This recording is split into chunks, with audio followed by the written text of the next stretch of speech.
All right. So what are you drinking? So I've got this is Bone Machine Brew Co. I had on the podcast about 6 weeks ago. This is, so interestingly, they only use Kvake yeast, which is the first brewer I've come across that actually has standardized on it. The guys down, a little further down, actually not far from that first brewery tap room we met at. Right. So kind of the biker bar sort of. Yeah. Biker bar. I can't remember what it's called, but I know the place you mean. Yeah. It's right on the tip of my tongue. Yeah, they had a band playing into it. Yeah. Yeah. So basically, maybe a couple of blocks north of there, there's now a tap room that has 3-4 breweries in it. They all went in it together, so they each kind of have a wall. Nice. And good idea. And it's also got the the software is called Tapster, I think, but it's basically you get the card and you put it up and then you pour your own and you're charged. Right. So I went to one of those in Atlanta when I was there last. Yeah. Exactly. I think there's a chain of them called Pour. Actually, is the brand of the bar that I went to, and there's several in different cities. I think POUR. Right. There's multiple of them, and there's multiple software software providers. It's interesting. One of the guys who does the software, or one of those software providers, is actually based here in Chicago, and they're out of the tech incubator that I do mentoring at. Oh, cool. And so one time I just got talking to him about all the ins and outs and just the architectural, the technical architectural decisions that you end up making because you're in a bar, right? So it's very, very interesting stuff. But long story, but one of the guys, so this place that was up the street from where we were is called District Brew Yards. And one of the places is Burnt City Brewing. Okay. And that guy's a big Quebec yeast. Like from early on, he ended up organizing a whole sort of Quebec yeast festival here in Chicago, maybe 2019. So wow, that was pretty early. Yeah, so it's pretty cool, and he writes about it in a lot of at least the stateside magazines. So anyhow, it's this place just. This is pretty good. It's a 7% New England IPA. It's my sort of thing. It's quite bitter actually, and it's I think Kvake yeast has really become quite interesting. I think the first examples, at least in the UK, came out very dry, and because all the yeast just consumes all the sugar, doesn't it? And so there's no sweetness whatsoever left in the beer. But I think now brewers are realizing they've got to put some extra sweetness in the recipe to start with, and also use some sugars that are not easily fermentable. So there's ways that they can end up with still some sweetness in the beer. And now they've figured that out, I think there's some really interesting flavors come from that Kvake yeast. I agree. I think that was my experience when it first hit the shores here. I was just like, and I had some. You're like, okay, but I agree with you. I think two things. Number one, as they've gotten their arms around it, gotten to understand it, got some experience with it. And to your point around the attenuation, and then also, I'm seeing, at least in some of the yeast banks, there are now multiple strains of these Quebec yeasts. Right, so there was like one that came out, and now there's multiple ones, and they've each got their own thing. So I think as these guys dial it in, and also actually the third one is that the fermentation temperature is so different than what they're used to. Yeah, that's right. Yeah, absolutely. Right? And so I think they finally, after a couple of years, they're starting to dial it in a little bit. Yeah. So it gets a little interesting. Yeah, I've got actually, so I'm doing a Springbok, because it's just beginning to break from Half Acre. So this is actually pretty nice. It's got. Is that the same as a Maibach? Yeah, they certainly looks the same. Yeah, absolutely. Yeah. So they're calling it a Springbok, but it'd be a Maibach. But yeah, it's nice. It's got like a little bit of malt caramel sweetness up front, and it finishes pretty dry. So it's. Having said that, it's about 6.8%. So it's not good lunchtime beer. Yeah. Right. All right, let's see, what were we going to talk about here? So Taproom tourism. Yep. That was my that, kind of that was the thought, and especially coming out Yeah. of, coming out of San Diego. Oh my God, there was a PDF I pulled up, I downloaded. It was a brewery map Okay. and taproom map from like the San Diego, I don't know, Brewers Association, whatever. And you just looked at it, it's like, oh my God, this could be tough. And so it was one of those, like, planning ended up being, all right, and there's just so many. It's like I picked Mm. off a few that I found were interesting, and then everything else was like, okay, what's near where I'm staying? And there still didn't Right. get to all of those. So it's just like, No, you know, fantastic. so so what were my thoughts on this? What did I start on this? I'm just looking up what we said. So the first thing that I got thinking about was, so reflecting back on some of the time that I spent on that, I was Mhm. kind of thinking about, well, why? I mean, why taproom tours? Why? I mean, why do we go and search out tap rooms, brewery tap rooms, as opposed Yeah. to just going like, okay, well, what's a cool beer bar or something like that? Mhm. And I got, so what were your thoughts on that? Well, it's just you want to be drinking at the source, I think, is the first point. So, it's just in terms of freshness and quite frankly value for money, but also variety and just everything's better without the middleman, I would say, as far Yeah. as beer is concerned. And I want to be if I can sit and chat to the brewer while I'm drinking their beer, then so much the better. Or at least even the guy behind the bar is going to know a lot more about the products and the nature of the business than your average barman, as good as they might be. It's always better dealing direct, I think. You know what, I kind of, as I was thinking about it, I have that same set of thoughts, which is, so first of all, there's kind of like more selection, and especially Mhm. if you want to go past the usual suspects. So if you want to go Mhm. past an IP, the usual IPAs and maybe random stouts and stuff like that, Yeah. and the light wheat that they'll put on to keep the non-beer drinkers happy. If you want to get past that and you want to see or get behind it and see where that brewer is kind of stretching their muscles a little bit, Yeah. then you're What right. You got to what go to their the range tap room is. because Yeah. nobody else is going to take it, right? No, absolutely right. Yeah. Yeah, Yeah. because at a beer bar, I mean, you'll get, I think at a, I'm not going to use the right terms on this, but because I'm trying to think about horizontal versus, Mm. horizontal versus, ooh, Jesus Christ. Here we go. Okay, come on. Yeah, try to think about horizontal versus vertical, right? But I mean, you'll get a different selection. Go to a good craft beer bar, you'll get a good Yeah. selection.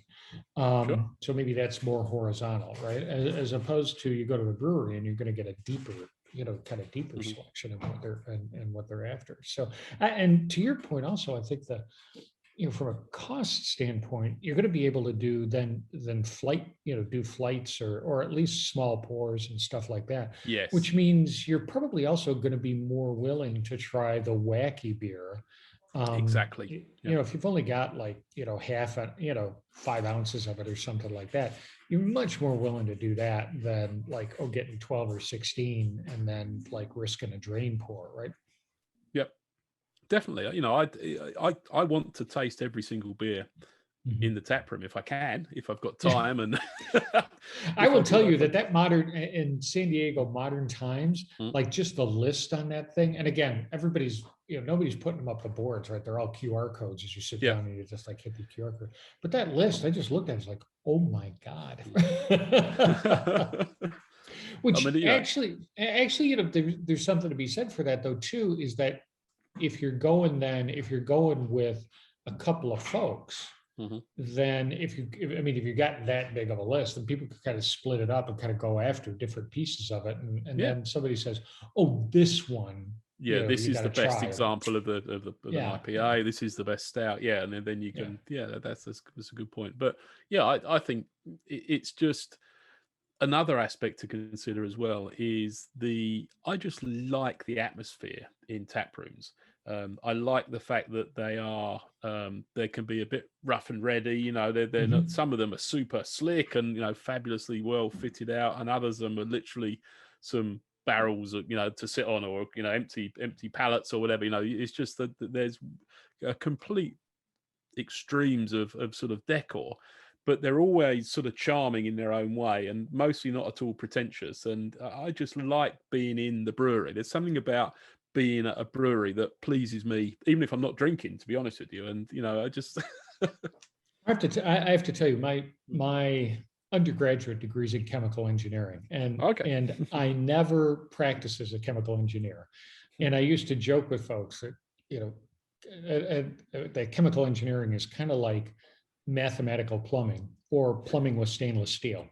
But having said that, I really like to go and look at breweries. Just because, kind of it harkens back to my old university days. I like to go and look and go like, okay, I can see how this is working, and it's kind of cool in that way. I do like that, but also just the fact that you're sitting in the midst of all that. There was one time we were in Portland, and there was this one brewery, Taproom, and I can't remember the name of it now, but literally you went to the building and you went downstairs, and the brewery was in the basement, and it was open top fermenters, which were interesting. So I mean, they were still stainless steel, but there was just no lid on the top of them. Right.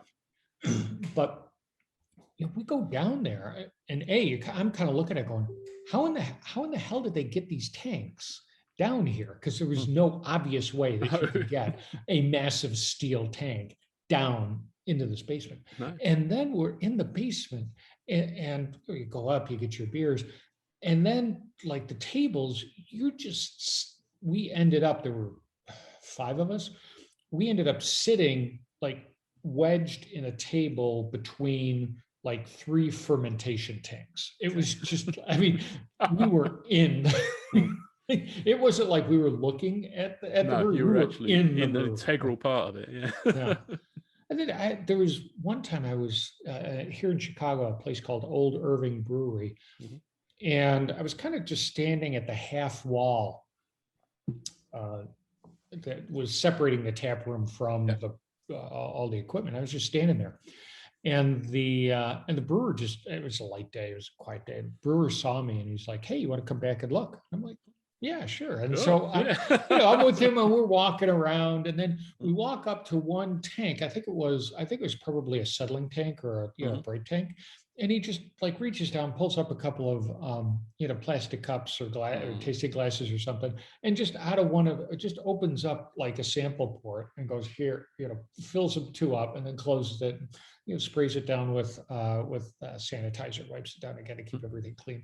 And then now obviously no carbonation, and it's still kind of settling a little bit, but that's not an experience you're going to get anywhere else. No, that's nice. Yeah, I had a very similar experience actually at one of the new local breweries that's opened up here in Reading that I've become quite friendly with, called Crafty Cats, and they're brewing in a really sort of terribly impractical barn, quite frankly, a very old building, right? It's sort of a stables, I guess you'd call it, next to what is a very old parents' house. The house is very old, not their parents, I mean, and just in case it could be either way. Yeah, I guess their parents getting on a bit as well. But the point is, so they're in this barn, terribly difficult to sanitize everything. It's a sort of broken concrete sort of floor with bits. It's a really tricky place to brew, I'm sure. But they've I literally went round this brewery, and they've got 4 or 5 vessel, a couple of FVs, a couple of tanks, and and we tasted each of them basically. He took me around there, and sort of, we started actually with the finished beer, and we were sort of getting, and then he said, "Well, now taste this and taste this and taste this," and literally we got, we're getting right back to the last one we tasted was literally, it was the first time I've ever tasted that. What I can only describe as a sort of a overwhelming smell of brewer's yeast that you get in a brewery. So you walk in a brewery, and and you can just picture that smell. That was what this liquid tasted like, and I've never tasted anything quite like it before. It was, you could kind of tell it was a beer. It wasn't just sort of baker's yeast with water and sugar in it. You could tell that there was some kind of beer stuff going on in there, but it was essentially just a plastic glass of yeast water, basically. But it was a really interesting experience, and I enjoyed that process. And I'll go back there again to do it again, because it's just fun to see the progress of, yes, this is nearly a beer, this is actually a beer, and this is a long way still from being a beer. But yeah, it's all good. So I mean, how do you plan your kind of taproom visits? When you're doing, when you're going to go So if to a it's place.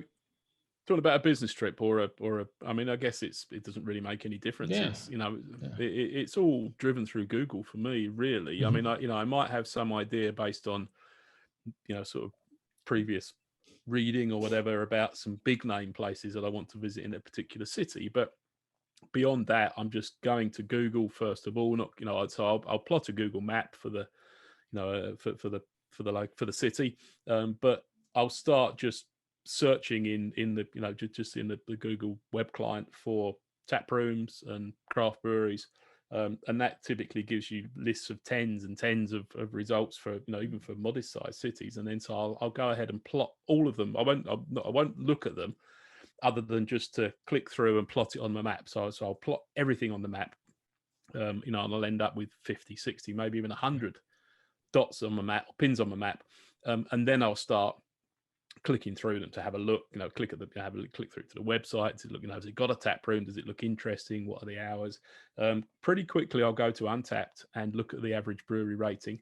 And this really makes brewers cross how much I rely on Untapped for this type of thing. Because I had this conversation a load of times on the podcast with them. But I do rely on brewery ratings on Untapped, and I find them very reliable, quite frankly. If a brewery's got an average rating of anything close to 4, then that is going to be almost, as far as I'm concerned, I mean, obviously it's a massive generalization to say whatever they brew, but most of their beers are going to be great. If the brewery rating is anywhere close to 3.5, it's going to be very mediocre at best.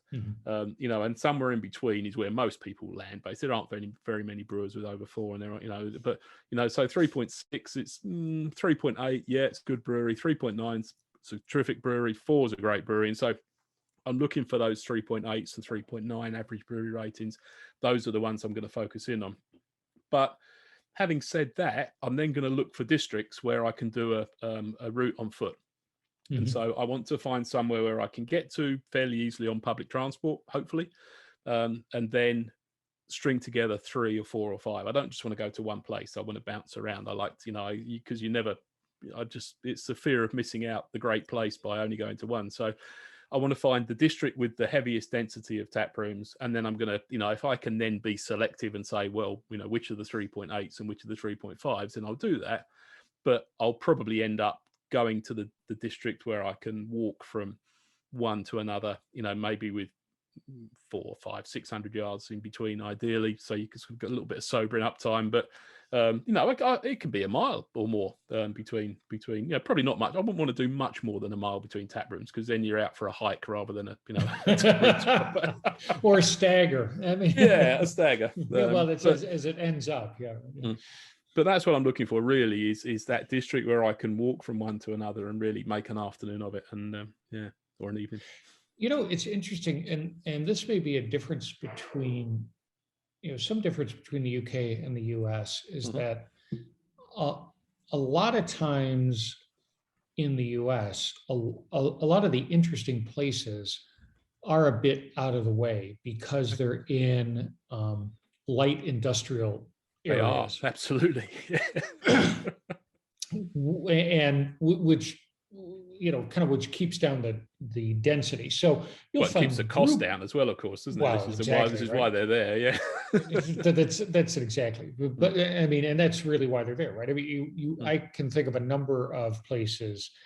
There's something about breweries or craft breweries and car shops that or car repair shops. I mean, honestly, I just keep thinking about actually a number of them in the Chicago area where there's one place who I've been going to a lot, a place called Solomoth, and it's out in the west suburbs, out in Naperville. And I mean, it's back tucked in this light industrial park behind another car dealership. And Right. when you pull in, I mean, basically and it's, the whole sort of like roll up the door sort of thing.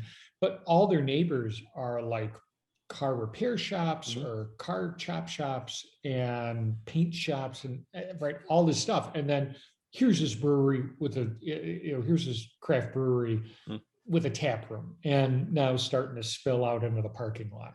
And that, I mean, so that seems to be a thing, Yep. and which does make the walking a little bit of a challenge. As much as I rely on Google Maps, and I do completely, I mean, I honestly don't know how we ever traveled before Google Maps, and particularly the ability to plot your own personal Google Maps in order to facilitate tours. But I rely totally on a Google Map on my phone to sort of plot my route.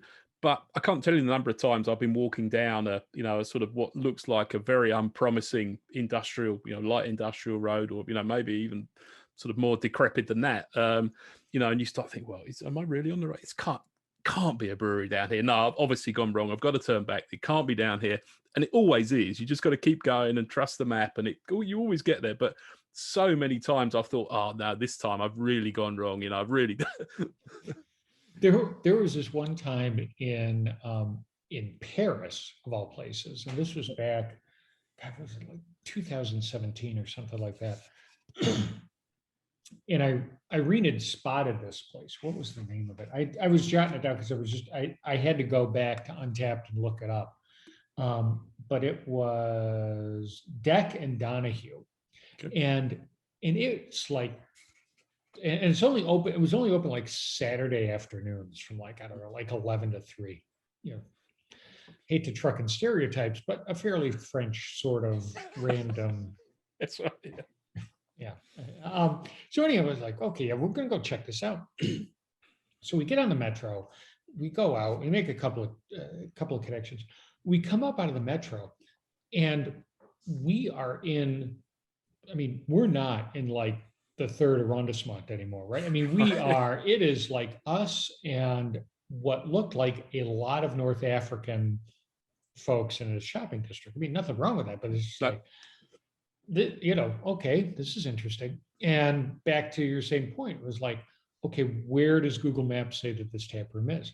It's like, well, according to Google Maps, it's like across this semi kind of knocked around playground, and then, around these apartment buildings. So like, okay, let's give it a go. And sure as hell, I mean, there it was. And we like walked in, and then there were all these folks. It was like hipster central, like, Yep. oh my God, how did this happen? But to that same point as well, I've got a terrible habit of looking at my Google map, and I'm doing this walking route, and I think I know where I'm going, and then I see an area of green on the map, like it's waste ground or whatever, and I think, well, if I just cut across there, that's going to save me half a mile of following these streets. And so I'll always take the shortcut. And the number of times that's got me in trouble. I mean, you either end up in waist deep brambles, or a boggy area, or you end up at the other side of the waste ground with a 8-foot high fence that I can't climb. So you then got to come back the way you've been, and I always do it, and sometimes it works out, but then many times it doesn't. But I can't resist the shortcut. Well, and so it got me thinking about the number of times that going to tap rooms, like search them out, and then going out to them, has taken me to parts of town that I would not normally go. I mean, it gets you it busts you out of what I've called in the past, kind of like, the travel bubble, or kind of like the tourist route. So, back to this thing in Paris, like, if I hadn't gone there, right? I mean, there were no tourists there. I mean, it was just like, if we hadn't gone there, you would never go there, that section. Otherwise, it was actually pretty cool walking on the street and seeing down the high street and the shopping street and seeing all the different stuff. And then we ended up, cutting away. But otherwise, right? I mean, you go to Paris, you're stuck, Louvre and Eiffel Tower, and right, you're stuck in like the closer arrondissements. Maybe you break out to the Latin Quarter, right? But I mean, other than that, right, that's it, right? So, and I think about, and that's something, as I think about it, it has been Here in Chicago, when I did that YouTube video on, oh, okay, you land in Midway, and Yeah. here are 4 places you go. You would never go to those neighborhoods if you Right. weren't looking for those tap rooms. Yeah, no, I did. I've been to a few places where I probably shouldn't have been, in search of tap rooms. That's the Yeah. thing, isn't it? As well as, I think I can remember once in Baltimore, where I ended up probably in a slightly down on its luck neighborhood, let's call it that, for want of a better turn of phrase. And, that's, you start to think, well, maybe, is there a tap room down here? And maybe I shouldn't perhaps be wandering, this district. I don't know. But what I do know when I'm in the US is I can always break out my British accent, and that, it doesn't matter how sort of threatening the bad guys look. As soon as they hear I'm from the UK, they immediately become unofficial tour guides, and they want to point me in the right direction and give me advice and make sure I'm enjoying my visit to their city. And it is an extraordinary experience. And this, it's overwhelming, that level of hospitality that we always get from Americans. And that's it's not an exaggeration to say that I don't think I could find myself in any part of any city where that didn't work, and it hasn't happened yet anyway. So I probably once too many, I'll push that luck too far, and it'll it's worked so far anyway. That's a good. That's a good plan. That's a good plan. Yeah. Talk about it. The other thing that I'm doing, because I'll use Untapped a lot too, and especially if I'm, say on a business trip or like a quick trip, and I've done this a lot of where I'm sitting around maybe the second day or the third day, and now I'm just like, I've worked my way through the hotel bar, and anything that's Which doesn't close take very around. long. Yeah, right, exactly. Yeah, and anything close around is like, okay, I'm looking for something new, and so I will. I just find it to be a very good. Um, I find it to be a good, good resource. I just like pop it open, look at the map, and then you can see Yeah. around, and then I'll, Where's the hit verified on, venues? Yep. Get click yeah, through or so hit the on tap it lists and are. Yeah. see, yeah, what are people drinking? A, are they drinking there? So from an opening standpoint, and then what are they drinking? So even if there's not a menu, you kind of start to get a feel. To your point, Yeah, you start to get a feel definitely. of what's going on. So that's, yeah, I think that's that's the play. That's a good tool.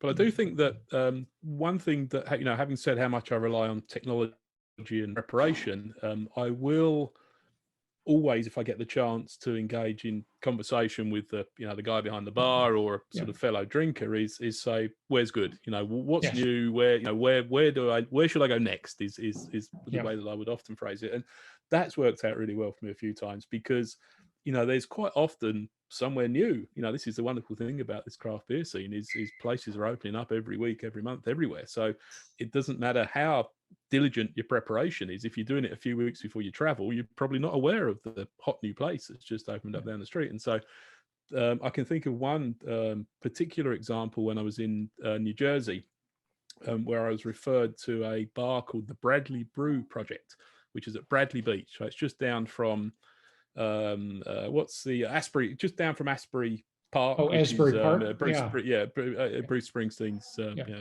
whatever beachfront place. And so just down from there, it's a place called Bradley Beach, and this brewery literally just opened up that week in a little like a high street retail shop front, just a small retail unit. Absolutely fantastic. I got down there, it was packed. I just managed to sort of squeeze in at the bar, and straight into a flight. And the beers were amazing. And this place had, obviously I don't know where the brewers had come from, but they hit the ground running. I was there the first week, and it was a great vibe in there, just because everybody was really excited that this was the hot new place that had just opened up. And I would never have found that without asking people where to go next. And so I think that's always something that you should do, in as much as you can be brilliantly prepared as well. Well, I think that's also when you go to a tap room, back to the conversation, back to the point you made, either, the people across the bar, either the brewer or the servers, are going to be very, are going to be into it and very intelligent about the beer. As much as, like, typically the people sitting next to you at the bar. So, both across the bar, but beside you, they also, they're kind of like you. So they, Hmm. they figured it out too. And then they came and said, oh, so I've done that a lot where, we'd just Hmm. be sitting, especially if you're traveling by yourself and you're just sitting there by yourself and it's typical to light up that conversation, on the, next to you. And Yeah. you're like, oh, okay, well, hey, what else should I try? Yeah, no, absolutely. And most of the taproom visits I've certainly done in the US, I've been on my own because it's Mhm. always been with business trips, Yeah. and um, that suits me just fine. Actually, it sounds terrible. I'm a relatively sociable person most of the time, but I am completely happy to visit a taproom on my own. More happy, I would say, than to visit a restaurant on my own, actually, and or a bar or almost anything else. If I'm traveling on my own, I can't think of where I'd sooner be than in a tap room. And being there on your own means you're not needing to please anybody else, as long as as far as how long you're going to stay there, what you're going to drink, who you're going to. It's kind of it sounds terrible to say that I want to please myself, but there is quite a lot to that. That if you're having a big afternoon tour in tap rooms, I don't want to have to negotiate with my companions to say are you we're going to move on, or are we going to stay? What about no, I want to do that. I want to make those decisions for myself. So, back from a planning standpoint, I mean, a lot of sort of, you know, kind of DIY between, and I think you're right. I think the main tools are sort of Untap, Google Maps, and then doing those Google searches. And quite honestly, a lot of times what I'll end up doing is looking for places that've got a unique twist. Right. And so when I went to San Diego, like one of the things I wanted to do was go to White Labs, Right. which Mhm. is not a brewery, but it's a yeast manufacturer because they were doing split batches. Yep. Here's an IPA. We're doing it with this yeast and we're doing it with that yeast. And that was and that was interesting. I won't say actually the beers weren't great, but it was more interesting than great. Yeah, it's a Uh, unique experience, isn't it? yeah, right, Absolutely. Yeah. exactly. Mm. Exactly. Although, and then there are some other places like when we were in Tucson, I ended up searching out this one place because they were brewing a lot of their beers with very local ingredients. Mhm. So, like wheat from northern Arizona, which I didn't know Arizona made any wheat. So that was Yeah. interesting. But I mean, those sorts of things. Some of the places in Michigan or Wisconsin will do homegrown hops and stuff like that. Right. So, Yeah. a lot of times to your point, I'll start off with Untapped with Google, and then as I drill down, I'll look for something interesting that gets me out of the usual suspects. And so the Yes. usual, 3 IPAs, 2 stouts, and a wheat beer kind of Yep. tap lineup. But that's kind of the DIY span. And I know, Rob, that you're doing, with This Week in Craft Brewing, you guys Yep. are launching tours like Mm. good Lord willing and COVID don't rise. Yeah.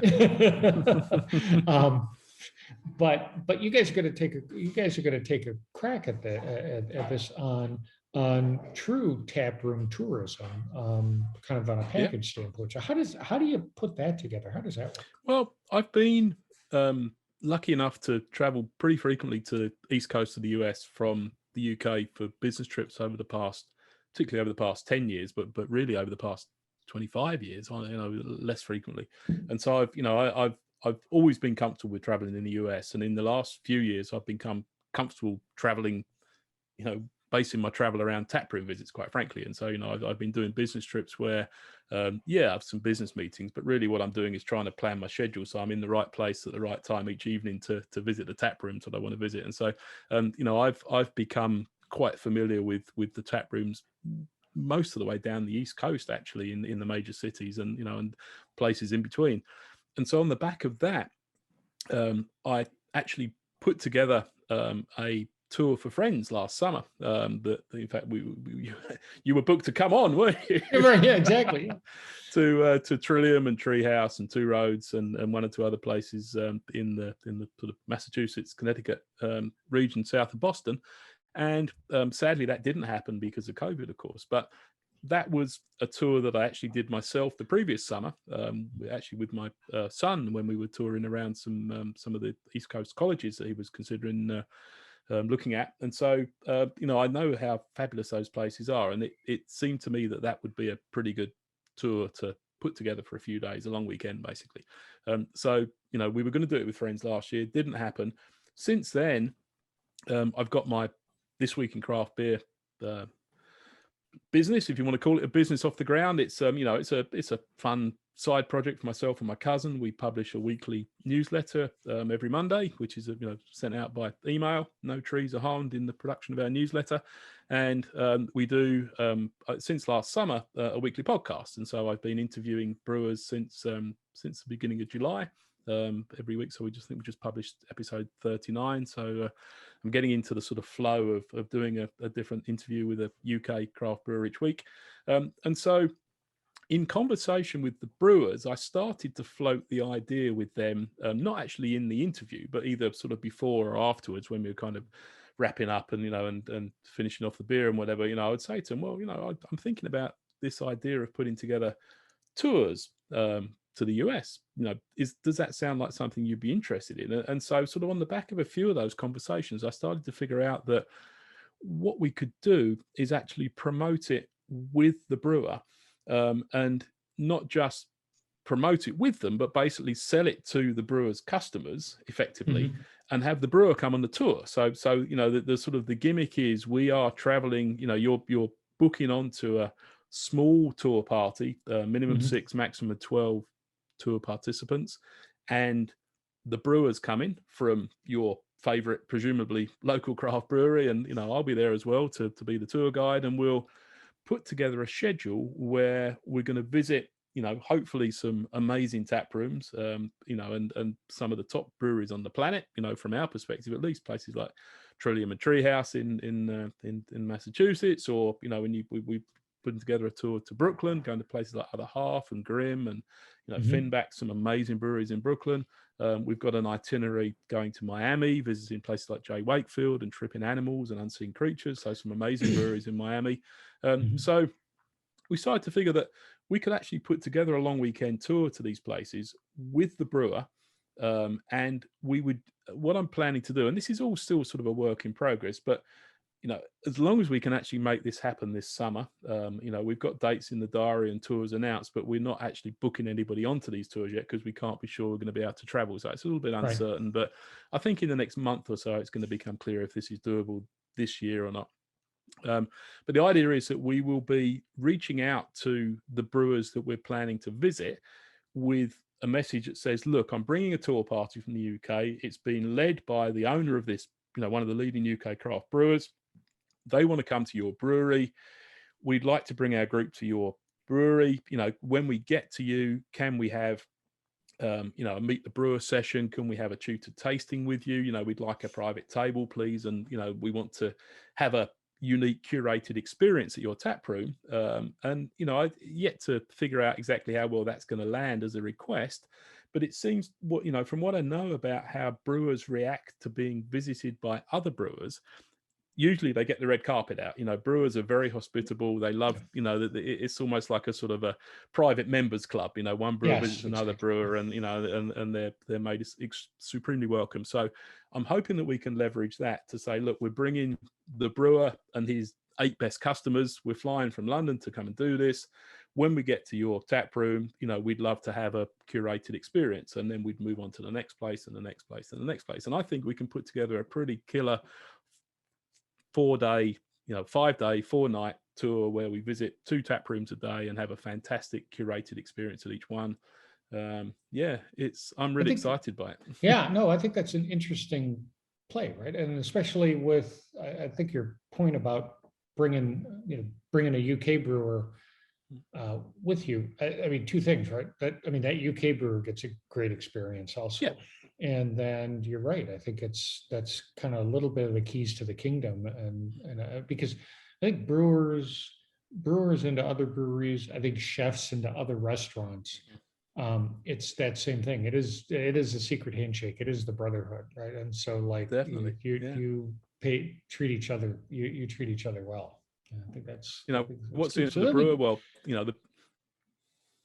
so I was going to say, so from my perspective, what's in it for the brewer? Well, they've got the chance to travel with their 8 or 10 or 12 best customers. So that's a great opportunity for them to build a closer, trusted relationship with those guys. They probably already have a pretty good relationship with them anyway. But there's no harm in getting closer to your best customers. But above all, the brewer's going to coming over to meet the owners, head brewers at some of these great breweries in the US that you're going to want to have relationships with those people. There's no harm in that, in terms of invites to festivals, collabs, whatever. It's just, I was going to say, you may want to build that network, don't they? You may be seeding a whole nother series of collabs, of cross-Atlantic collabs. So. Yeah. Get your picture on the at least. Look, can I get a credit? I'd like just a logo, just in a tiny corner. Yeah. So I've spent a massive amount of time thinking about this and planning it and trying to figure out the angles and the details. And, I feel like I've been in a state of permanent suspension for the last 12 months. We thought we could do this last year. We're sure we can do it at some point this year. I'm just not sure when, so we've got dates in the diary starting in July, running through to October. In partnership with 6 UK breweries. We've got 7 tours scheduled so far, but I think we could do quite a few more, but we're just don't really want to get too far down the planning and sort of commitment levels until we know that this is going to be doable for this year. That's a tough one. Yeah, but that'll be great. That sounds. It'll be. I can see that working well, both for like the full contact beer geek and as well as somebody who's not into it, not as into it, and so to your point, they want a curated experience. They want somebody to kind of take my hand and walk me through it a bit. And what I'm hoping is that so some people would say, well, it's a long way to come for 4 days, which it is. You wouldn't necessarily fly across the Atlantic for 4 days.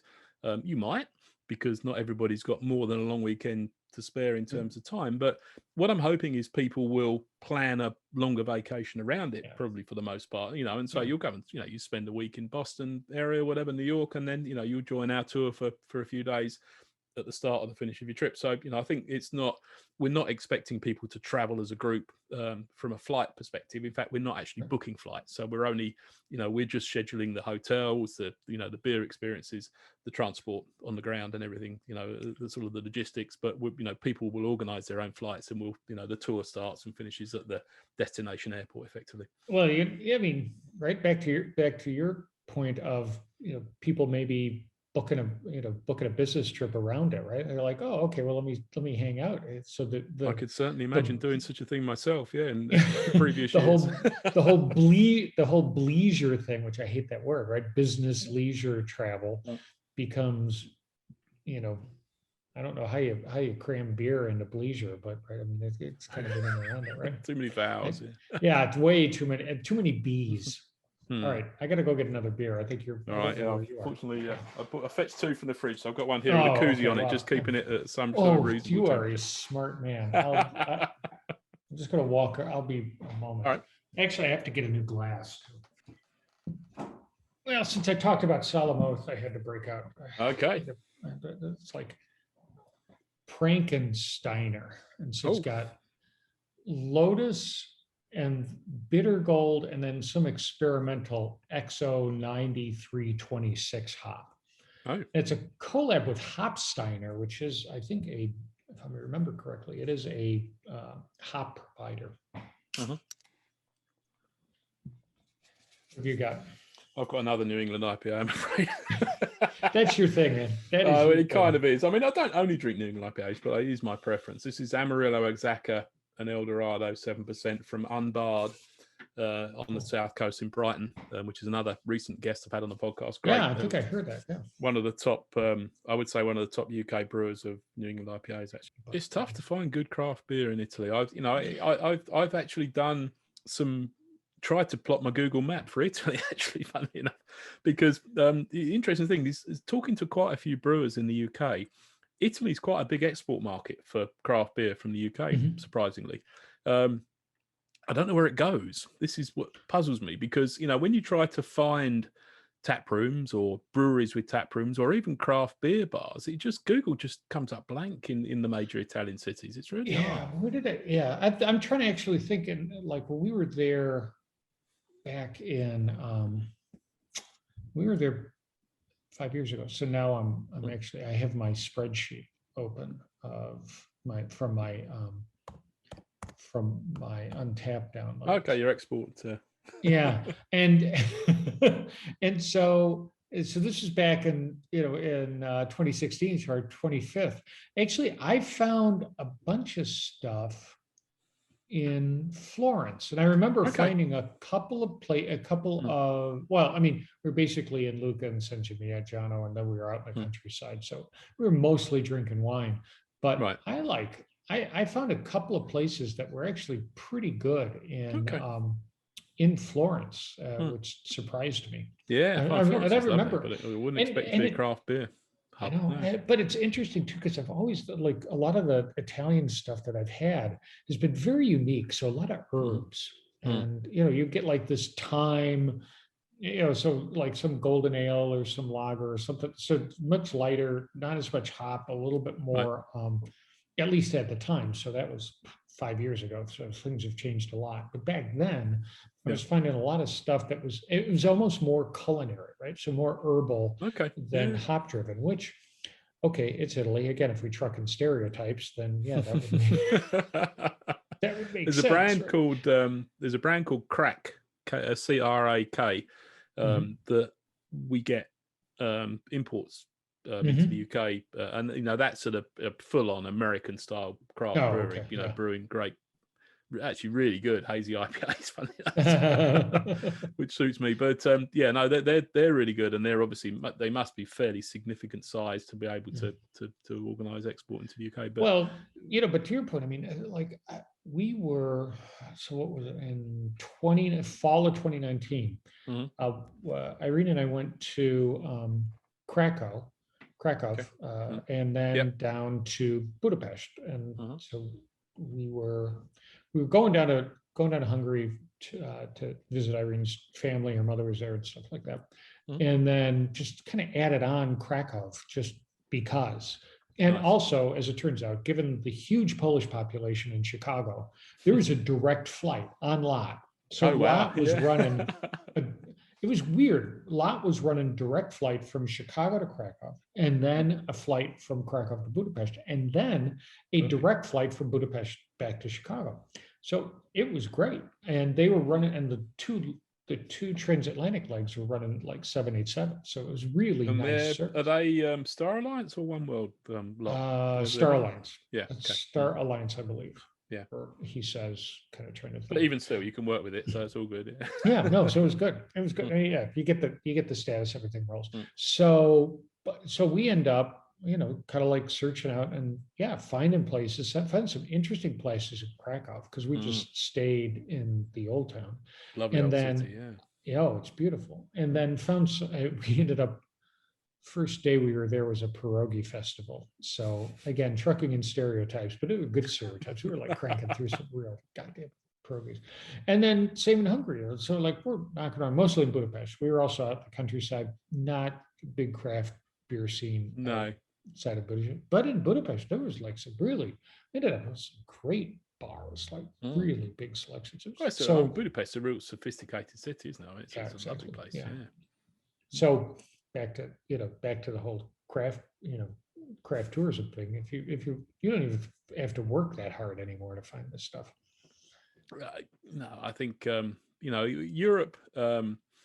So my from a sort of running tours perspective, my passion is the US. It's not Yeah. hard to see that. So I, all things being equal, I'd sooner take tour parties to the US than Europe. But I think there's quite a lot of really interesting places in Europe where you could run a really credible tour as well. Barcelona is an obvious place, which is a really nice tourist destination. Some really good craft beer there. Yeah.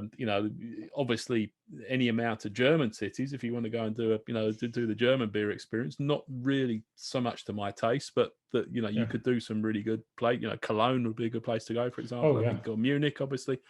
So there's a ton of places, and then you get to Scandinavia. So the only place in Europe where we're running a tour this year is Copenhagen.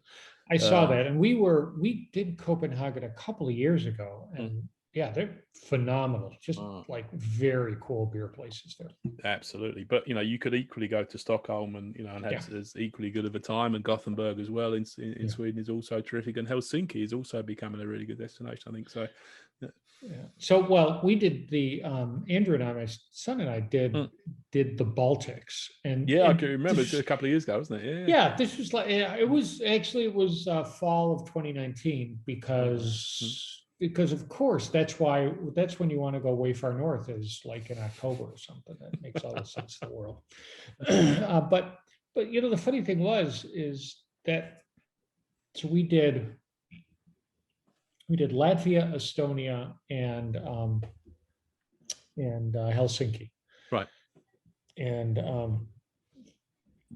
so what we would end up doing is we would do the kind of tourism stuff in the morning. Get up, have breakfast, go knocking around. In Tallinn, going and finding a couple of going up on the hill and looking at the big churches and stuff like that. And then, basically working our way, knocking around, and we find lunch. And then like at about 3:00 when things start. Try not to start drinking too early on these things. It's a challenge. Yeah, exactly. Resist the urge to start at 12. Yeah, it makes for a really long day and a short day, right? But yeah, we would pack all our tours and stuff in, and then like at about 3:00, then we would just like, okay, we'll start settling in and just start drinking stuff. I mean, we did that same thing in Helsinki. I think we found Estonia was the best beer place for us, because we were in Riga. We started and ended in Riga, Latvia for flight reasons. And I found those beers to be kind of sweet for my taste. But when you think about sort of Baltic porters and stuff like that, it's like, okay, well, this is interesting. I mean, this is obviously what they drink. We were at some cool places, and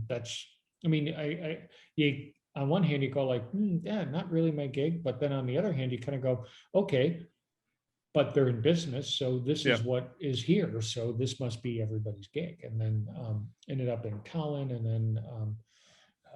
then in Helsinki. And so that was good. We enjoyed it. There's a brand, the only Estonian beer brand that we see in the UK is Pohjala. We went to their brewery and their tap room. Nice. So they do great stouts, don't they? I think in particular, and they're obviously, again, must be pretty big to have broken out of the local market and got as far as the UK. But yeah, they've got a big reputation. Yeah, that's a very cool. They had a very cool tap room off, kind of outside of town near a developing area. So that was very cool. But so here's the last thing I wanted to think about, which was kind of best, worst, most unusual kind of tap room experience. I'll lay one out, which is most unusual, since we've been talking about the US and Europe. I'll go completely out of this. And this was, we were in Beijing, and there was this Great Wall Brewery, something like that. And it's back, and they've got this one tap room place back in the Hutongs. And if you've ever been in Beijing in the Hutongs, it's a little bit, it's narrow alleys, it's the old style houses, it's like there's big walls. And so I got Google Maps. I'm like, oh my God, I'm threading through here, and I'm, you look over, and here's a courtyard, and here's like some family, hanging their wash up and Mm. somebody else doing stuff. You feel like you're looking into people's backyards and you're Right. like, I'm Yeah, just yeah. trying to find this place. And we were like walking around. We come around, and there on the wall is the sign. And it's both in English and in Mandarin. And we tuck in, and then it's like, wow, this is very cool. But honestly, it took us probably like 20, 30 minutes and peeking into, I don't know, 10 people's courtyards before, Nice. before we found a place. Brilliant. Yeah, no, I don't think I've got one quite like that. Although probably my best taproom experience in Asia was in Hanoi, Vietnam. No, cool. And there's a bar there called the Standing Bar, which I think is by far the most celebrated craft beer bar in probably the whole of Vietnam, actually. And this is it's on 2 levels on the lakefront in the city, but a nice, really nice location. You can sit outside on the terrace upstairs. Great selection of beer. They have a comedy. When we were there, they had a comedy night, and they'd flown in. It was all English speaking, of course, English speaking comedy acts from a number of different Asian capitals. These guys had flown in for, so it was obviously quite a big kind of undertaking to bring these guys in, and it was fantastic. And the thing with Hanoi, so Hanoi, there's a big local beer scene in Vietnam where it's called Beer Hoi. Beer is spelled BIA. Beer Hoi is basically lager at I don't know 3.5, 3.8%, I think, but served almost ice cold in iced glasses. So and so it's drunk extremely. I mean, it's very hot and humid there, of course, and these beer Hoi bars are, to say they're on every street is understating it. It's about every third shop front is a beer Hoi bar, and they're mostly they're not bars in the way that you would recognize that term. They're oftentimes it's just little sort of plastic furniture almost in people's front, sort of almost like the front room on the ground floor. So you walk in there and you sit down, and they're always really tiny because we're obviously taller than the Vietnamese. So you sort of got your knees under your chin sitting. It felt like, actually, but I tell you what it felt like was going back to kindergarten, where you're going to the parents' evening at your school and you're sitting on the tiny chairs that are designed for the 5 and 6 year olds. It was exactly like that, these beer Hoi bars. But it was a good experience drinking beer Hoi. It's crap beer, of course, but it was just it's cold and very refreshing. You can drink lots of it because it's very weak. But the point is, the beer Hoi is like, goodness knows, 20 cents a pint, something like that. It's super, super cheap, but 20 US cents equivalent. And the beer in the Standing Bar was, quite frankly, Western European craft beer prices, and then some. You were paying probably $10 plus for a pint, maybe more than that. And so this was a good beer. They had some good Vietnamese beers. They had imported beers from around Asia. So it was a good choice of craft beer, as I would recognize that. But 20, 30 times the price of the local beers, and so it was, and I can remember bringing it back to the comedy night. Several of the comedians were absolutely ripping into the crowd, saying, what are you guys doing here? How on earth can you justify paying the price of the beer in this bullshit bar when you could be next door drinking pints of beer Hoi, with the locals for 20 cents a pint? It's ridiculous. You should be ashamed of yourselves. And they were absolutely right. It was a good experience. I remember, again, keeping in Asia, I remember when we went on a family trip to Japan, and Andrew and I were at some beer place, some beer bar. I want to think it was like Osaka or something. And we sit down and we're drinking, and there's a Japanese guy, and he's, we're just sitting next to him. We start talking. We found back then, and this is probably maybe 6 years ago. Right. I actually found that a lot of Japanese folks would just like start up conversations with us.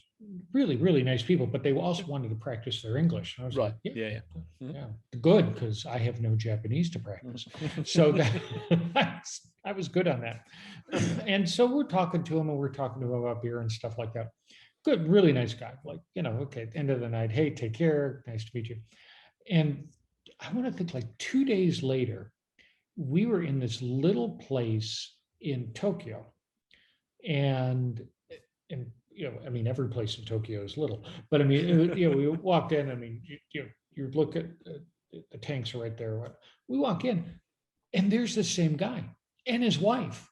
And he's like, "Oh my God." Now he recognizes us before we recognize him. Obviously, his angle is we're sticking out a little bit more than the Japanese, but it's like, "Hey." And so we start talking with his wife. And of course, then now we got to get pictures together and the whole routine. But it was just like, it was such it's a small world Yeah, in a city of whatever 10 experience. 15 million or whatever Tokyo It's is. huge, right? I Nuts. mean, Yeah, how yeah. in the hell do you run into like the same guy in two different cities in a couple of days? But I guess, yeah, who No, knows? That was pretty can't cool. imagine that. I've got an anecdote for you actually from Atlanta, which was, this kind of illustrates my the absurdity of my planning, and once I get a plan in my mind, I have to execute it. So I'd done my Google map. I did a business trip to Atlanta autumn of 2019. Yeah, autumn 2019, and so it was still pretty warm. Anyway, it was. It might have been early September. That's not even really. It's a late summer, let's call it. And so I did my business meeting on the Friday, and the colleague that I was with, my technical brains for the meeting came over, and he flew back on the Friday afternoon. Of course, I'd arranged to fly back on the Sunday because that's what I do, and so and you justify it by saying, well, you stayed a Saturday night, the airfare is less than half the price, so you can pay for an extra couple of nights in the hotel for me, and you're still coming out ahead in the deal. And I'm going to go and do 2 days craft beer drinking before I fly home. So anyway, that was the plan. So I had a big plan laid out for Saturday afternoon, and I was going to head up to the slightly to the northwest of the center of the city. And I can tell you the tap rooms because I did a bit of prep for this conversation. You'd be pleased to know, Mark. And so I started out at what was a brewery called Scofflaw, and went from there to Second Self, and then to Steady Hand, and then to the one that you've probably heard of, which is Monday Night, was where I ended up. And so that was 4 breweries, 4 tap rooms, probably about up to a mile in between them. Maybe the first couple were perhaps 2/3 of a mile, and then I think the last 2 was probably best part of a mile. So it's a good walk. I'd probably walk. Okay, I was going to 5 say miles. I'm impressed with that. Knowing Atlanta, yeah. I It mean, was I'm all surprised fine. you found sidewalks between. It was pretty. Yeah, I can't remember to be honest with you, because I was drinking, so I don't know what it was like underfoot. But what I do know, it was absolutely pouring with rain the entire afternoon. So I had a completely, inadequate rain jacket with me, and an even more inadequate folding umbrella, the type that's kind of folds down to a really tiny, you can fit in your travel bag. So I had that with me, so it was fine. So I set out, and I wasn't going to let the rain stop me doing my tour of the tap rooms, because I'd been planning this out, and I knew what time to, so I wanted to get to the first one as it opened, and do a couple of flights and move on anyway. So they all planned. And so I headed out, and got absolutely drowned. My pathetic little travel umbrella blew inside out, about 100 yards, into the first walk. Got off the, before I'd even got to the first tap room. I think I got off I think I got the train out there. I think, and got off the train. Probably. Yeah, the subway umbrella inside out, threw that away. Got completely drowned, got to the first tap room, but because it was pretty warm, it was quite funny. It wasn't cold, and I dried out, hung my jacket up, dried out, had my flight, whatever, back out into the rain, got drowned again. I actually found a place where I could buy another umbrella, which lasted about 25 yards before that turned inside out. And so I threw that away as well. And I just got drowned again and dried out and had a great time. And, and everybody thought I was a crazy, idiot for, the tap rooms weren't very busy, that's for sure. So every place I got to, I was made really welcome because I'd made the effort to go there in the pouring rain. And terrific afternoon. I none the worse for it. I didn't catch any fevers or whatever, and no, I had a terrific time, and I would do that again for sure. That was a really fun afternoon, and so what? It's a bit of rain, it's a hot steamy afternoon, and there you go. I there was one time, again, you talk about doing business trips, and I was in mid-Jersey. So not as, not at the shore like you were, but like in the middle of, in the belly of the beast, so to speak. So I was near Philly or no, kind of like right for the south or north on that? No, kind of like mid-Jersey. So it was like so further up, so up towards level with New York, or no, a little bit further south, more like the New Brunswick. Okay, right. New Brunswick, I forget what that other town was, but in that sort of Yeah, vicinity, okay, okay, yeah. because I was doing some farmer work, and we're just I had a couple of guys with me, and we're doing work, and again, kind of ran out, Mm, kind of ran out the menu at the Marriott and said, all right, we're going to go do something. And I found this place, Demented Brewing, and I mm, found it on Untapped. mhm. And so we head out there, and again, kind of like we're in behind, and we find it's across the street from a like window repair shop, glass repair shop, and sort of kitty corner from a motorcycle repair shop. And so, but no food trucks or anything. Said, okay, well, we need to lay a base here. And so, like across the street, a couple of doors down, was this little place with an El Salvadorian flag hanging out the front of it. And Okay. so I go like, yeah, fine. So we roll in there, just like rock in there, and it's some little family restaurant slash bodega thing. And and we roll in there, they look at us like, who in the hell are you guys? We like, they got like the menu posted up on the wall. It's like pupusas. I don't know. We're like, give us all of them, right? Feed Just us, like give yeah. us one of all. We're gonna do a flight of pupusas. And so we just like, blitz through there. Nice. They didn't take our corporate Amex cards. So like No, now we're like, they're struggling for searching for cash cash. and Yeah, putting the cash down. It's like, okay, fine. Give me a receipt. I'm like, "Go." And then we went back across the street and went to Demented Brewing. Mm. And it was funny at that time.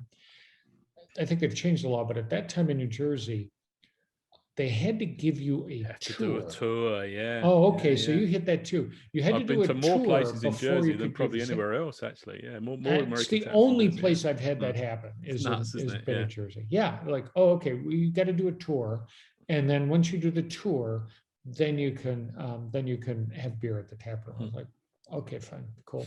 It was a very abbreviated tour. Through 2018, actually, I was in. So that was when I was going to the US a lot, and Mhm. I was going there all the time. So I'm as you probably know, I'm a poker player. So I would always, if I got the chance, I was always going to go and stay a night in Atlantic City. Yeah.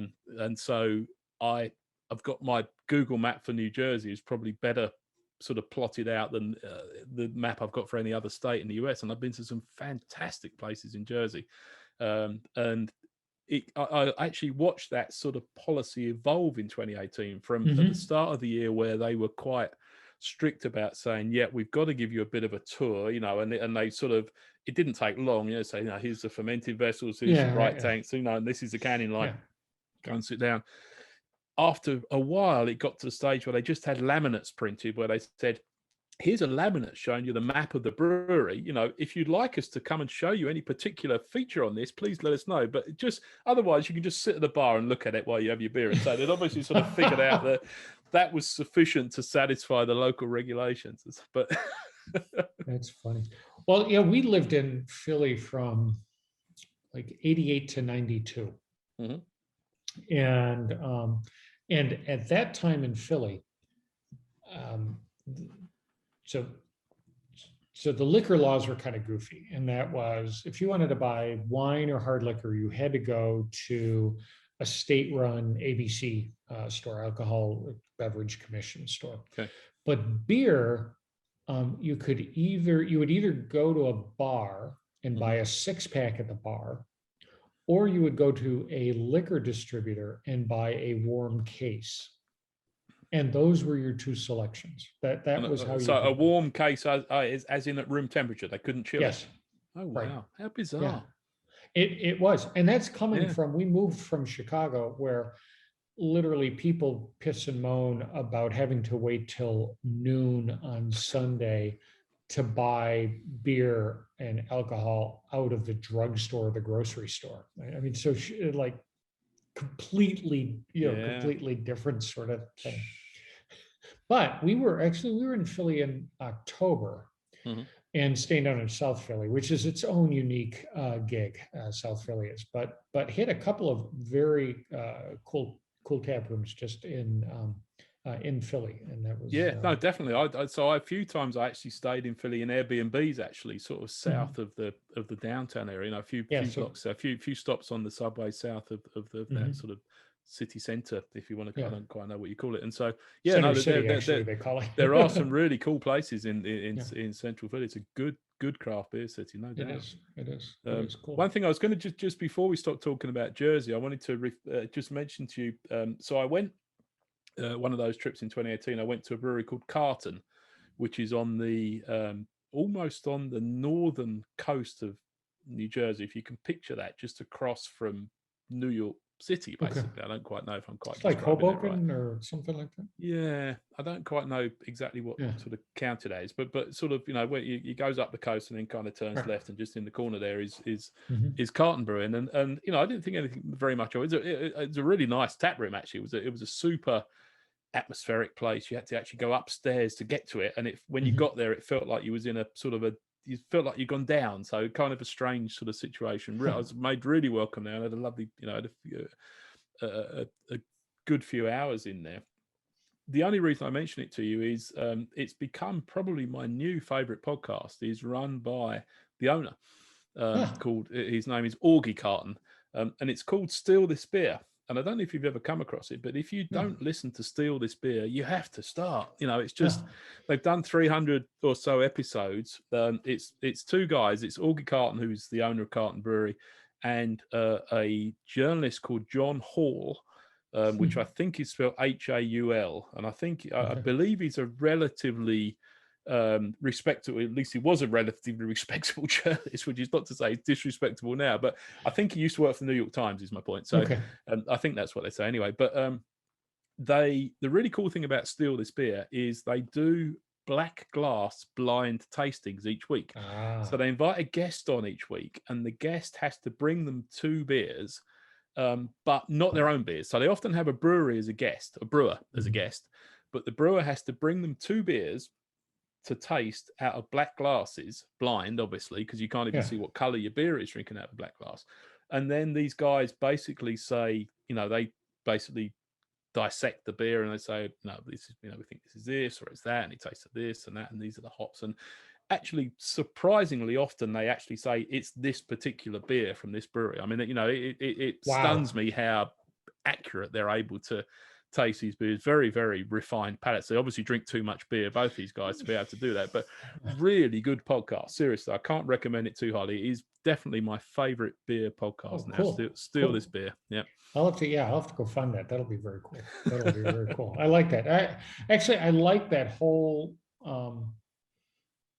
idea of just like really, and it's digging in. So digging in and really kind of trying to taste, but be it food or be it beer, and so trying to push down to that next level of I don't know, analysis, probably too much of the engineer in me. I don't think so. I think it's there's a lot there, isn't there? And it's easy it's easy just to drink beer and enjoy it and not sort of take it too seriously. And you know, maybe that's the way it should be done. I don't know, but I do respect people that can actually dig in and say, yeah, this is that, and this is what, you know, this is why this is good.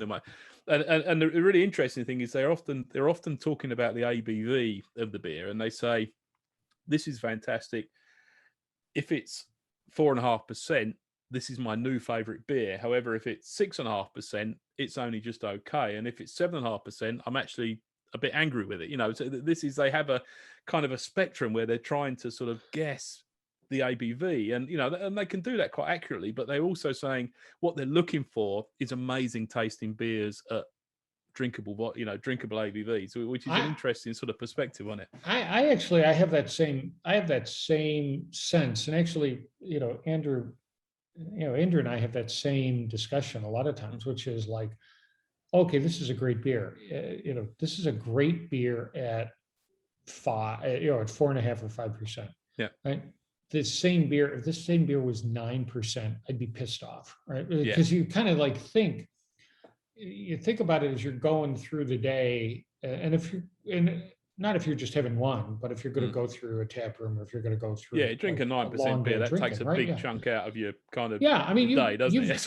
right. I mean, you can only metabolize, Mm. just so, I mean, just so much alcohol in a given time. And Yeah. so, and it's both from a, think about it from a budget standpoint, both from an alcohol budget standpoint, and then a caloric budget standpoint. Yeah, It's sure. sort of like, look, if I'm gonna, I'll man up for an 8.5, 9, 10, sometimes 14% beer.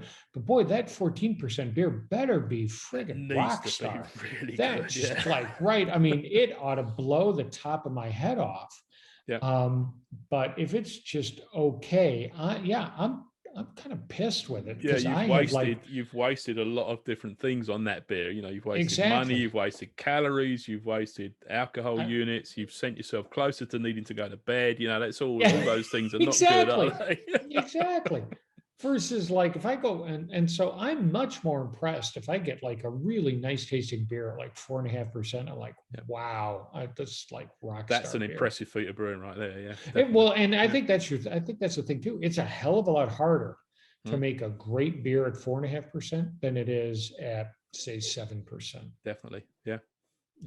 It's just all the things. So I'd like to talk about how I got into podcasting, and you were one of the inspirations for me to start podcasting. The fact that I've been listening to your podcast for at least a decade. I don't exactly know quite when, but probably more like 12 or 13 years. Yeah. And so definitely, when we met in Chicago 2 or 3 years ago, that that definitely inspired me to start thinking about it. It still took me a couple of years to get my finger out and actually do something about it, but that was set me on the road at least. And I the fact that I've listened to your podcast for so long obviously means it really appeals to me. And so I'd like to try, I'd like to talk about. I don't, you know what? I mean, it's one of those things where, and I've talked about this before, where I started writing. So I mean, I would work, and I started writing, and then, and I was actually writing for a couple of like sort of small alternative newspapers, just like columns and stuff like that. Nice. And then they closed, or there was editorial change, and they moved and stuff like that.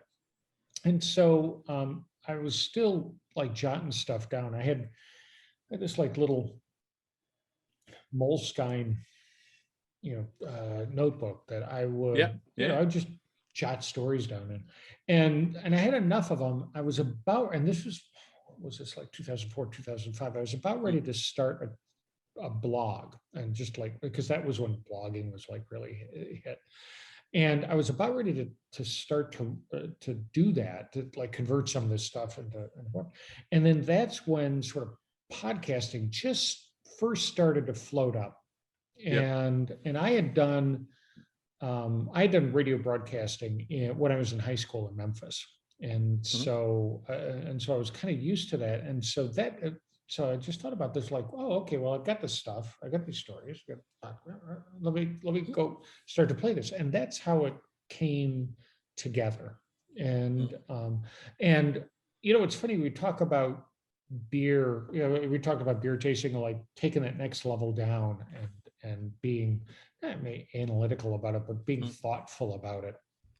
And I guess that was always the thing from a travel standpoint, because I was doing so much damn travel. Because I would, from a consulting standpoint, Christ, I mean, I would be, there were some times where I counted the weeks that I traveled, and there were like maybe, there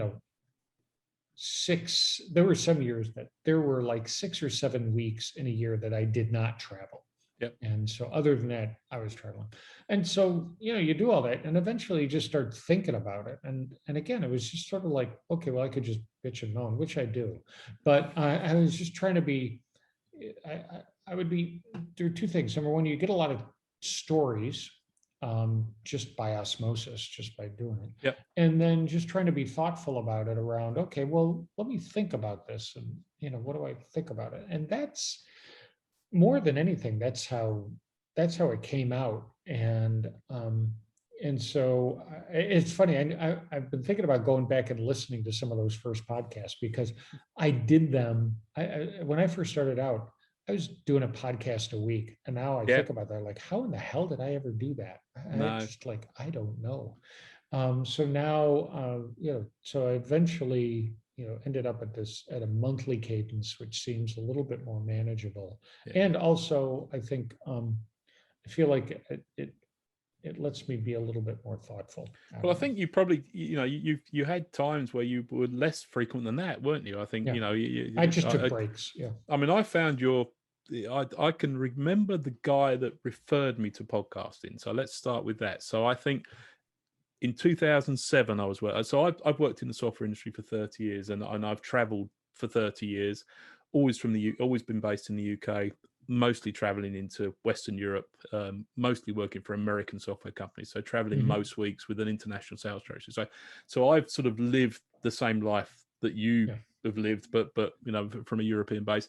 And in 2007, I was working for a guy who I can distinctly remember the conversation. He said, "Oh, I listen to these podcasts, and I thought, that sounds, and he sort of told me what it was, and I thought, that sounds really interesting. So I think at the time, I think I had an iPod, not an iPod Touch. I think I had an iPod Like the Nano or click wheel. Mini. Yeah. Yeah, Oh, yeah. No, it mini. didn't have Oh, a okay. click Yeah. wheel. It was a smaller form factor than that. So not the Oh, yeah. big, but like it was like a almost like sort of big, just a bit bigger than a packet of gum or something. But that Oh, that yeah. kind of, yeah. That little white It stick. was black was the one that I had, but yeah, Okay. but quite thin, and so that was Yeah. the first device I had, and you had to download the podcasts into iTunes and then transfer them over manually Mhm. onto your device. Yeah. It's a real pain in the ass. But yours, I found your podcast pretty quickly. So I can remember, the two podcasts in those early days was This Week in Tech, obviously Leo Mhm. Laporte, Yeah. which is still going strong, who I plagiarized the name of our company from, This Week in Craft Beer, but. And I found your podcast pretty shortly after that, I think, and and I've listened to it ever since. And so you were basically the only person that was living the same life that I was, basically, as far as I could see. We just, you lived in airports and hotels and rental car lots and eating in restaurants on your own, and and moaning about things that nobody else cared about. That was basically that was this Right. podcast designed for That's a me. good description. I may steal that. Yeah. And and it was great, and so I still listen to it today. So that was cool, and and I reached out to you a few times, various different Yeah. topics and whatever, and then finally, I think, was it 2017 or 2018 when I came over to Chicago with Jim and Drew? Was that, I don't Yeah. know, it was Maybe 20, 2018. I I want to want to think say, I 2018. think it was Yeah. 2018. I think it Yeah. might have been late summer of 2018 anyway. Yeah. And so we we met up and had a few good beers. You took me to Goose Island, which I'm sure I'll get over that eventually, but no, it was a lovely place. I still I'm never gonna let you, I'm never gonna forgive you, but it was still, it Yeah. was nice, I must admit. But the point is, speaking to you, that gave me the thought that, yeah, this is an ordinary guy and he's run the podcast. Let's Yeah. no He's just a disrespect guy. Yeah. intended at all. Yeah, but No. I figure that yeah, that sort of set the seed in my mind that I finally actually did something about last summer, and got my own podcast off the ground. So I definitely owe you at least part of that sort of inspiration that I've got my own podcast going. And I still, I hope to get back to the day where I'm traveling as much as I was, so that the advice on your podcast is relevant to me. I listen to it now just for the sort of reminiscence of it, and the kind of thing. Oh yeah, I can remember those days. But Oh my God. No, that's great. No, that's great. And I do listen.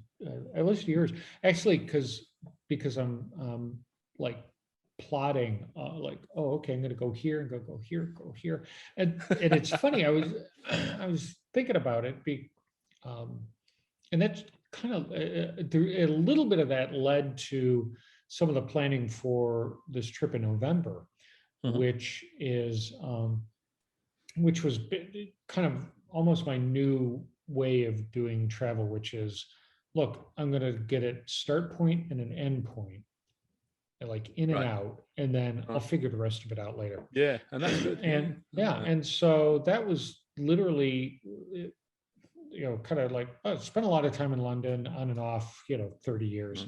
Yeah. So, and not to say that anybody knows London, but I've been around London a lot. I've done all the, check. Um, and so it was much more of like, oh, come in, kind of hang out a little bit, but then go and see some places we haven't seen before. And so there's, at least the initial thought is, wow, have never been over to that sort of East Anglia, Norfolk. Yeah, Norfolk. Sort of where area. there's several amazing farmyard breweries that you have to visit. Yeah, places like All Day Brewing and Duration and Little Earth Project. Some wonderful places to visit in Norfolk. And so I figured, okay, well, as we get closer, A, I would hit you up for those recommendations, and then B, like hit you up for, make sure that you tell them I'm coming because they know you from your podcast. Make that happen. Don't worry about it. Yeah, I might meet you there actually. Yeah, I'm overdue to visit some of those guys myself. No, but that's there's some great places to visit. None of it's more than an hour and a half drive from London. There's a lot of places you can get to in an hour from London. Well, and that's a little bit, a little bit of kind of trying to shift some of that travel to. I don't want to use slow travel as too much of a buzzword, but let's call it like less planned travel. So like when we went to San Diego, it was like, okay, you know what, there were some places I wanted to see. I wanted to see like Ocean Beach. I wanted to see Mission Beach. I did want to see, and from a brewery standpoint, I absolutely wanted to go to Modern Times, which was phenomenal. That was really, really good. I wanted to do White Labs. Again, it was interesting. The beer wasn't great, but it's kind of like, but you understand what it is, right? I mean, it's home brewing stuff, and they're just you're seeing that. Did not get into Stone because it was like the line was, or the wait was too long because capacity constraints. California were. Of course, right now, of course, yeah, exactly. But ended up Pure Project was really good. That and that was a place. It was near Balboa Park, and across the street they had taken basically a vacant lot and had a pop-up beer garden. And so you were seeing a lot of that sort of stuff. So it was very cool. Yeah. But it was one of those Pizza things Port, where, like, of course. Yeah. Oh, yeah. Oh, Pizza Port was great. I mean, well, we were probably staying like, I don't know, maybe a half dozen blocks from Pizza Port. Nice. So that was our last, actually, that was the last beer was Pizza Port, was the last place we went to. So that was pretty good. But again, it was like one of those things like, okay, I'm going to land someplace. We're going to go there, and then we'll figure it out as we go. So there's a lot to be said for that. I think. I mean, I don't do it, but I could see. maybe I'll get sort of sufficiently relaxed, in my old age that I could do that kind of travel. But right now, I just want to cram so much in that it's got to be meticulously planned, I'm afraid. But. Yeah. Well, I mean, I remember, back to the discussion about Italy. I mean, I remember when the first time we went to Tuscany, my wife and I, we had like, and again, so this was 30 years ago. So there was no internet. I mean, we made our first, but what we did was we booked like the first and last hotel. And the first hotel we booked was via Telex, just to show you how long ago that was. Oh, yeah. And so we had a Michelin red guide and a Michelin green guide, and that's how we planned everything. Okay. And a car and a Fiat Panda. Okay. And so that was the gig. All right. Nice. All right. Well, it's getting later for you than it is for me. Yeah. All right, man. No, that's right, Mark. Yeah, great chatting to you. We'll speak again soon. No doubt. All right, we'll catch up soon. Take care. Nice one. Thanks. Right, cheers. Bye. Bye.